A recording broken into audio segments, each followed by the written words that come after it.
Very often I hear about education being a very interesting entrepreneurial opportunity. And in the digital age, clearly, it's something to also pay attention to. These days, what I hear is that if you're looking at something that is recession-proof, it's either you're going into farming or you're going into education. I'm not sure how many of us will agree, but clearly these are people who are in that space and they can speak to the opportunity and the experience. So I'd like you to just, if you can, briefly introduce yourself and the companies you represent and what you do, very quickly. Good afternoon, everyone. My name is Ade Olowojoba, and I work as a project lead for Code Lagos. And basically what we do at Code Lagos is we train Lagosians how to code. So, and our goal is to train 1 million Lagosians how to code. Right, sounds good. Good afternoon, everyone. My name is Mohammed Sharafadeen. I am the Senior Manager Corporate Segment for MTN Nigeria. And basically what we do at MTN is to we know what enable you do. technology. But you enable technology. Okay, please go ahead. I cut you short. You want to say more about that? Or that's No, pretty much it? Okay. I'm sure we all know. All right, okay. All right, please go ahead. Hi, everyone. My name is Chukwuezam. I'm CEO, co-founder of Prep Class. We connect learners and tutors across Nigeria. We also have a test prep product with which we help students prepare for local exams and tests. All right, so clearly these guys are invested in the space. So let's hear about your business first, Prep Class, and the experience and the opportunity that you're seeing. What has been the adoption of, if you like, digital learning in Nigeria? Okay, so interesting story for Prep Class. We started as a test prep platform originally, and later we diversified into having a bit more of an offline component.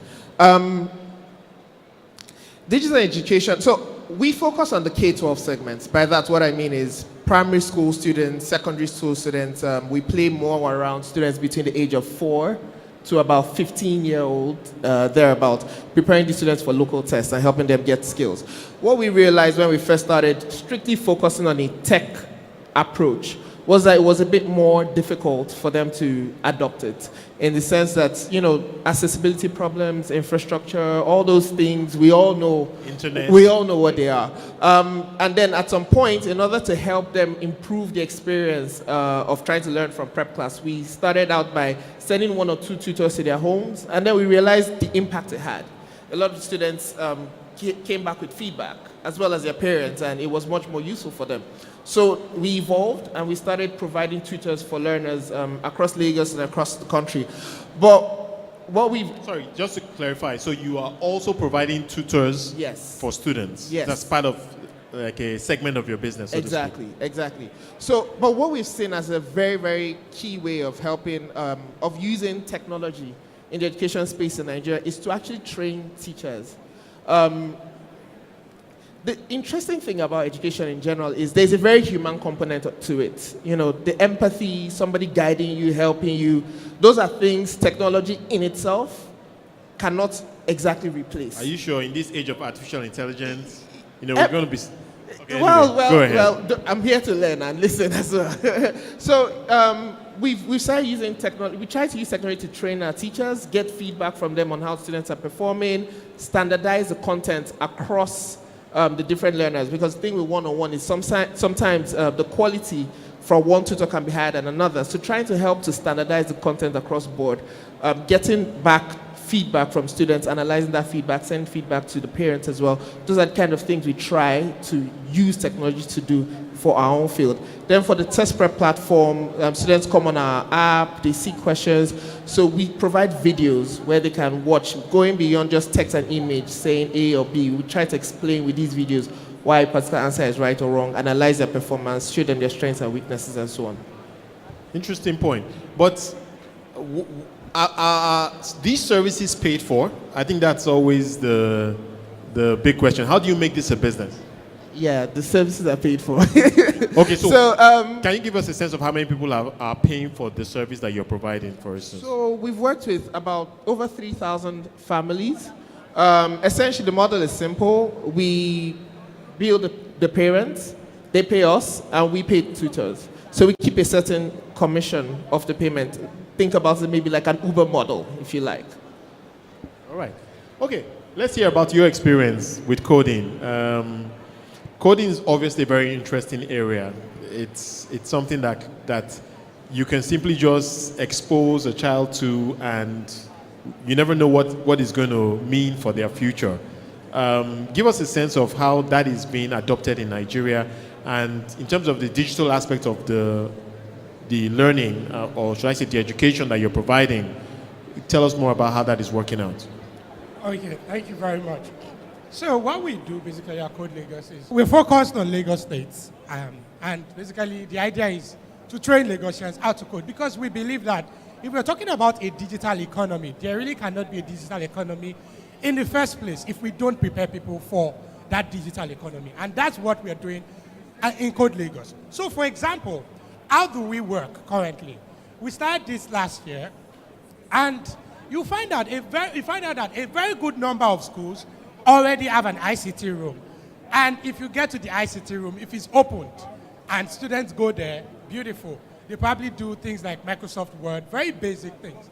In some situations, because the principal of the school is trying to guard the ICT room, they lock it down. And this is not helping the kids in any way.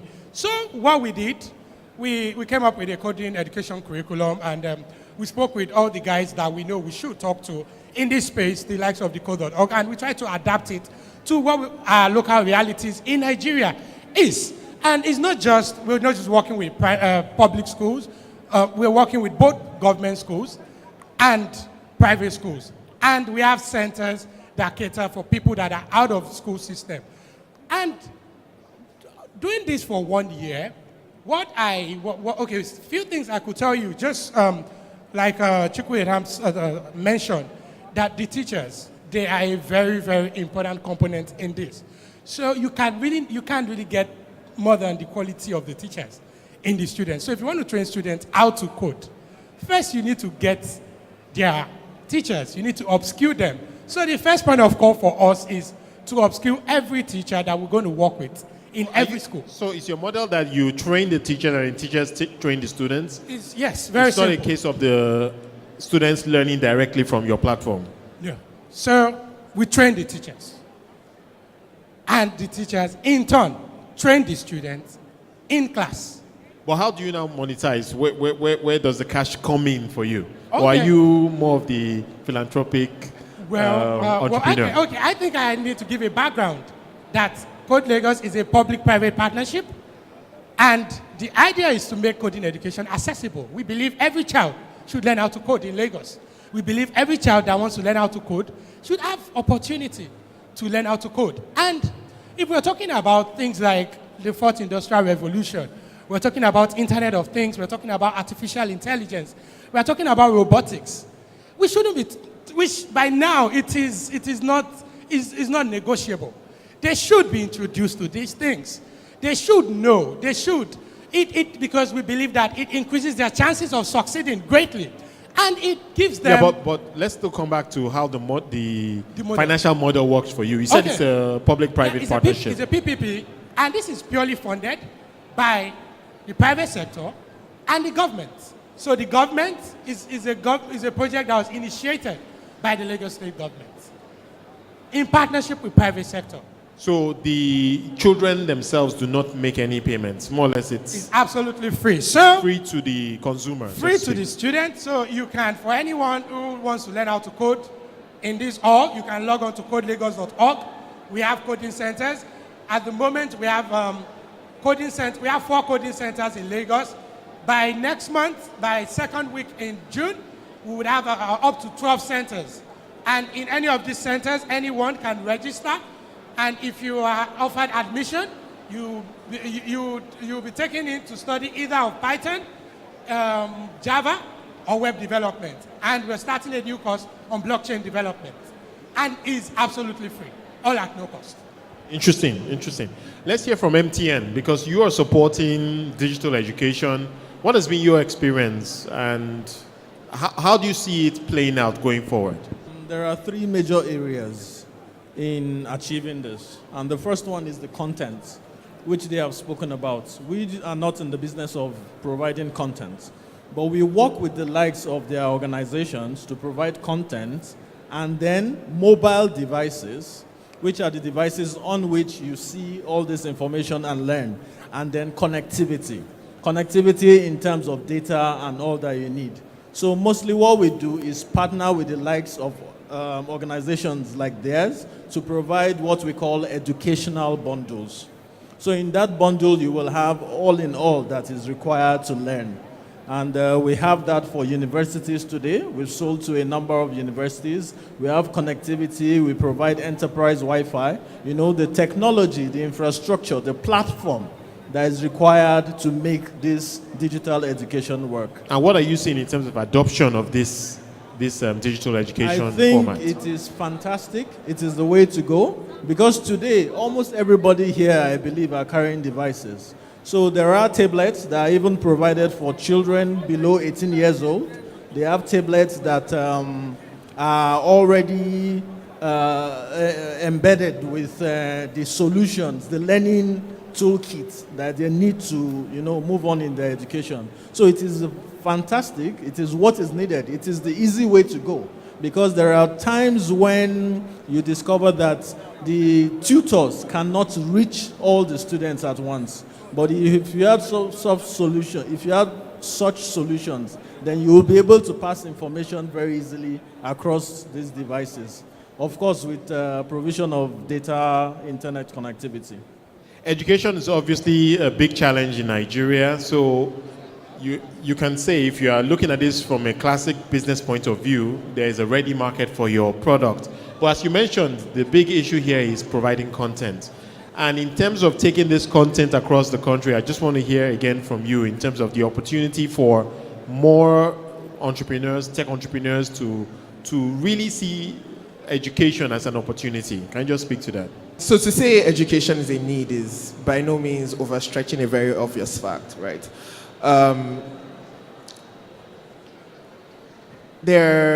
In Nigeria, there are about 40 million kids in school age, 40 to about 55.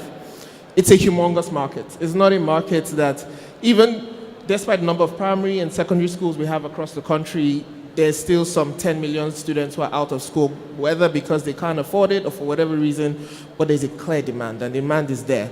Especially when it comes to technology, I think one of the easier plays that is possible right now is getting involved with how students in higher institutions, for instance, are able to access content. Because I remember when I was in the university, you have to do photocopy of notes. You have to get past questions since 1999 because the same thing that will come out, those things. Just imagine that content was readily available on your mobile phone. And then I remember sometimes students would come to class with the notes from the last year. So imagine it was available on your mobile phone. So I think there's a huge opportunity, especially in the higher institutions. There are quite a number of people, even currently in Nigeria, who take courses from universities abroad over their laptop and their mobile devices and so on and so forth. So the opportunity for the higher institution, I think, is ready to grab. I think it's a play that is just waiting for somebody who has sufficient resources to take it. For the younger ones, which is where we operate more, like I said, 4 to about 14 years of age, technology, the interest in technology there is also very, very strong. But more often, you need someone to guide, you need someone to help, you need someone to provide some level of discipline and so on and so forth. But especially with respect to helping the teachers to keep up with the changing technology, I think there's a huge need for it, even though the demand is less obvious because people are usually fine doing things the way they've always done it, right? But the need in itself, because someday you have, I was reading an article today and it said that kids of nowadays are coming in contact with their first letters on devices rather than on books. So someday you have kids who aren't as familiar with the notebook, and then when you have lecturers who don't know what they're talking about, it's a problem, and then there's a mismatch, and then the people who are supposed to be teaching, the other people are learning from them. So there's a huge market, and I think the higher institution is ready to take. I think it's interesting you point out the higher institutions as perhaps the most, if you like, ready opportunity, because one of the things that comes to my mind in terms of taking this to the primary and secondary school level, and in terms of really taking it further is how do you provide the devices that will be needed on that level, given the cost of those devices. So it does appear to me as well, and I think I will agree with you that the tertiary institutions are perhaps the ready opportunity. I mean, I can just imagine providing solutions like you suggested in terms of past question papers and so forth. It sounds like something that people will adopt. But do you guys have any more to say on this? I want to take this to the audience for some questions and comments. Yes, so when you talk about opportunities that are available in the education space, so what I think people by default, when they hear about education and they limit it to infrastructure, 4 walls of a school, it doesn't have to be the 4 walls of a school. So entrepreneurial opportunities in education is any opportunity, any service, any need that is met within the education space. Any solution that you have to provide. Late last year, while working on this project, I found out a need. And what was it? So there is a huge awareness for coding in Nigeria, right? What that means is there will be a lot of people in the next 1 or 2 years or 3 years that will want their kids to learn how to code. And now because of technology, everybody is seeing the opportunities that their kids can earn. Okay, so if they can train their kids to a certain age, they can earn a lot working for organizations in Silicon Valley or in the US as developers. And what did I do? I put together a team, and we founded a startup, codetutor.com.ng. And what we do there is very simple. If you want to learn how to code, either you're a kid or either you're an adult that you want to learn for yourself or you want your child to learn how to code, we will get you an instructor and we would manage the entire learning experience. We don't have infrastructure. We did not set up a school. We did not, but that was just a need that we saw would come up in future. And that's one of the things that organization does right now. So there are 1,000 opportunities that have, so as we move, as we go towards new trend, as we talk about new technologies, there are some opportunities that did not even exist before, that were not identified before, that would come up. I think, just keeping your mind very open, identifying opportunities as they come up, and not staying within the box that you have to build a school, you have to build a university, no, you don't even need to leave your house. With your device and with your mouse, you can meet a need from your room. Interesting point. Very quickly before I take it to the audience, please. I think one of such opportunities is actually the N-Power program. I don't know if you know about it, provided by the federal government. We worked with them in conjunction with the Bank of Industry also. And what the government did was to provide tablets, devices, bundled with educational learning kits to train 500,000 teachers across Nigeria. So that program is actually ongoing. About 150,000 have been fulfilled. All these guys have their devices in their hands, provided with data and everything. So what they did was to group into like about 4. So there's the agric, there's the health, there are programs given to each of these individuals to learn and then become teachers so that they can also help in this digital spread of things. So the federal government opening up a window of opportunity to provide content. Exactly. Okay, wonderful. All right, I think this may be good so far. Do we have any comments or questions that we want to... Okay, we have one here. Do we have any behind? Okay, no. We have one here as well. And we have one to the middle. So can someone please help to pass a mic to, maybe starting with this, yes.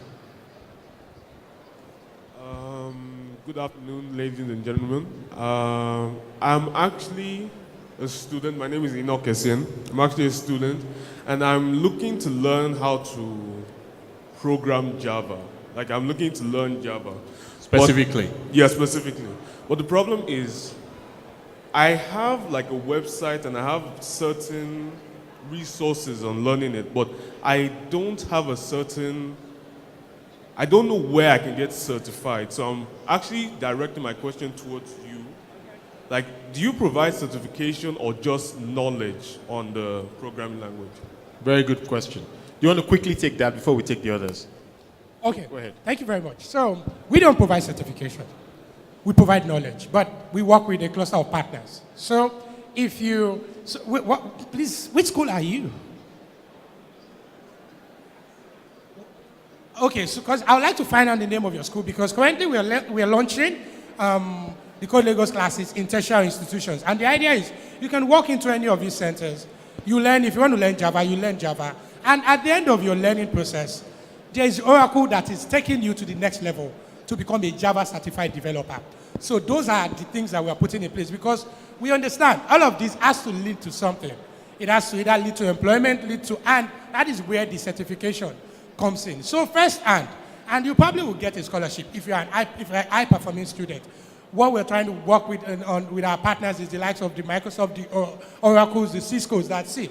These guys, when they finish learning, a course, for example, you want to learn Java and you fulfill the necessary prerequisites, you can get something, maybe a discount or a waiver, and do your Java certifications. And before you graduate, you can be a Java developer. All right. Thank you for that. Where's the microphone? Please, can you pass it on to the gentleman here, and then we'll go over there. I see you, sir. We'll come to you shortly. My name is Mfon Iyang, Business Development Executive, and of course, in tech space and media. Now, my question is to Ade, a little bit to the guy in the extreme. First, Ade, of course, I'm aware of Code Lagos, we both know. The awareness, people are still thinking it's a government program. They don't know that it's almost 90% private sector. So what are you doing to let people know that this is actually free of charge? Okay, they are developing themselves for the future that is coming, right? So it's not just about them getting certificates, it's about them improving themselves. Then also to you, about the demand and supply of education needs. People are tech savvy, yes, but how do you do your marketing? How do you find out your market? How do you say, okay, I'm profiling this demographic, these people will need this kind of services? Is it a parallel market? Do you have segregation? Or do you say, okay, for the VI axis, I'm going to, this kind of service, this is my package, this is my, for this clientele. Is it a parallel service, or do you segment your market and say, okay, for this demographic of people, I'm offering this, is that an A client, a B client, C client, things like that? Thank you very much. Okay, you've asked 2 questions. That's cheat mode, but it's all good. All right, very quickly, if you can, I think you directed the first one to you and then to you. Okay, so what are we doing to let people know that is purely private sector is there is a large part of the program that is driven by the private sector. So like I said, there is a close relationship between the government and the private sector on the Code Lagos project, because we know that government should be an enabler. Government should facilitate things. So we have created a platform. The government has created a program and a platform that is driven by the private sector. So we have guys right now, as I talk to you, there's guys that are running coding classes in Victoria Island high schools, in schools across Lagos. But the free aspect of the program, so everywhere that we've spoken the narrative of Code Lagos, we make everyone understand that this is a PPP, this is a partnership between the government and the private sector. And for the free aspect, so now in all our publications, so as we put a call out for students who are interested in coding classes, we include it that this class comes at no cost. It is absolutely free. Before someone start asking you to pay one amount or anything. And if anybody anywhere asks you to pay a certain amount to go through the program, come to our website, info@codelagos.org, ade@codelagos.org, reach out to us. The program is absolutely free. Okay, thank you very much. Can you address the second question? Yes, so your second question was about the business of education. So first, to answer the question from my business's point of view, which is prep class, again, like I said, we provide tutors for parents across the country. So there's a strong offline component to that part of the service. Then on second hand, we provide like a test prep platform. If you live on the island and you want to get a tutor, it's going to be more expensive, yes. Now, but for the other part, which is the purely technology-driven part, where you have content and a tech platform supporting it, it's the same price. Now, to speak in general about business economics, for education or otherwise, the truth is, if your business has a strong offline component and you choose to offer it, say, to a more premium part of the market, it makes sense to make the price higher so that way you get a higher revenue per user. But if there is no corresponding increase in cost because you're serving someone in Lekki versus serving someone anywhere else in Nigeria, then there might be no need for you to increase your price point. The only thing, maybe you choose to invest more marketing cash in Lekki than in those other places. But in terms of once your business is you use technology as your means of delivering the service. In most cases, you don't need to have different prices per user based on their location. It's just a flat price that works. All right. Please, can we go over to the gentleman at the back? We really need to begin to round this up now. Okay.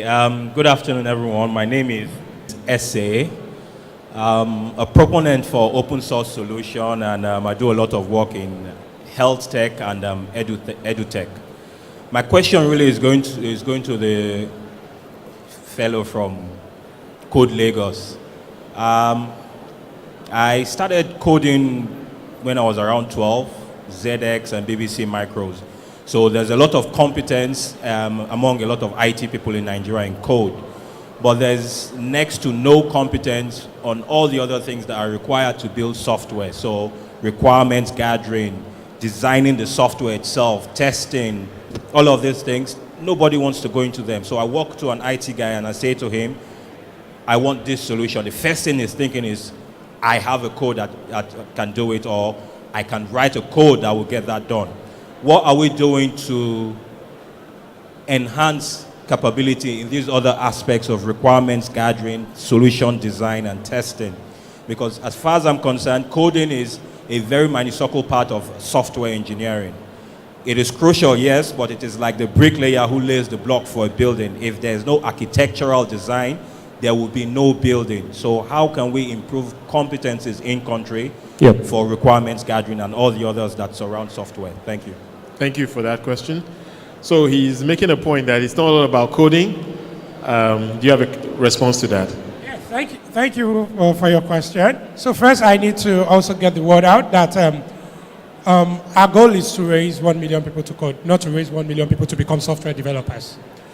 So because and coding is very important to us because we think if you can get a hold on how to code, it helps you. There are a lot of skills like problem-solving skills, like the collaborative skills, the teamwork, the logical reasoning, computational thinking, life skills that are very vital, that will be very vital.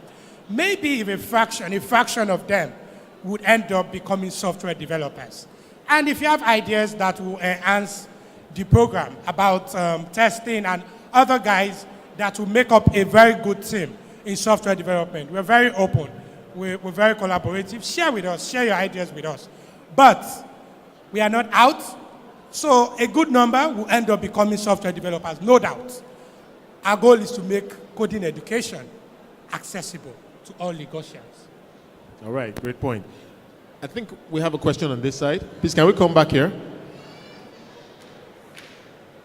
Can we go to the lady for some balance? Thank you. And then please, can the representatives of the next hubs get ready? That's the Ventures Platform Hub, Thrive Agric, and GiroCare. Please get ready because we're going right into that right after this. Good afternoon. My name is Deji. So my question is directed at the person from Code Lagos. So you mentioned principals lock up ICT rooms, which are quite true for public schools. Yeah, because my friend and I run a program where we teach public school students about digital skills. So you've identified this problem. What are you doing to orient principals that, you know what, you can manage the computer room, you can maintain it, as well as let students have access to it? Because a lot of students in the public schools, they really want to learn about digital skills, they want to learn how to code, but they don't even have access to computers. They don't even know how to use Microsoft Word. So what are you doing to orient principals on opening up the ICT room and not neglecting it to become museums? Thank you. Okay, before you go, let me ask you, is it a government school or a private school? Oh, it's a government school. Okay, thank you very much. I could figure. So first, there's a lot of advocacy going on digital education, on coding education. And That's why it's government, right? Government has access. Government owns all the school. Owns if you're a government school, typically the government pays the principal and pays the ICT teacher. So we're working very closely with the how do I put it without okay, so we work very closely with the local authorities in those schools. So the principals are accountable to some people within their local education district. And we're working very closely with those people. We are doing an orientation program and an advocacy program for the principals and for the ICT teachers. So I guess they're locking the rooms because they don't want the computers to get spoiled, right? Now we have private sector organizations. So if you go to any school where we have our coding classes currently, there's a private sector organization that we have engaged. We have engaged a private sector organization that already runs coding. They already run computer science education on their own. And now they're part of the program.